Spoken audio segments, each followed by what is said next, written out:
खबर शामिल करते हैं सखर रिपोर्ट एहसान अली महर सखर मिलिट्री रोड के नजदीक मुकामी होटल में शेख बरादरी की जानिब से सोशल गैदरिंग का इनकाद किया गया,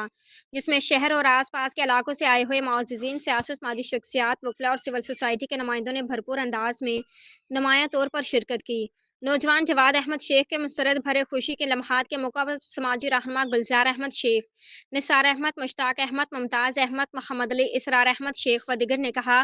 कि सिंध सूफिया सरवेज और दरवेशों की धरती है, जिन्होंने हमेशा अपनी धरती से मोहब्बत और अकीदत का पैगाम दिया है। इसलिए सिंध के बासी हर मुश्किल दौर में मुत्तहिद होकर मोहब्बत और भाईचारे का मुजाहरा करते हुए सरजमीन सिंध के खिलाफ होने वाली साजिशों का मुकाबला करने हुए आए हैं। अब दरिया सिंध में से चोलिस्तान के नाल निकालने वाले मनसूबा को भी सिंध के लोगों ने मुकम्मल तौर पर रद्द कर दिया है। इसलिए वफाकी हुकूमत होश से काम ले, क्योंकि सिंध के लोग दरिया सिंध के पानी पर डाका मारने को किसी सूरत बर्दाश्त नहीं करेंगे। इस मौके पर मोहम्मद रमजान शेख, मोहम्मद इस्माइल, अल्ताफ अहमद, हाफिज वकार अहमद, आसिफ अली, सईद अहमद, इम्तियाज अहमद शेख और दिगर ने भी अपने ख्यालात का इजहार किया।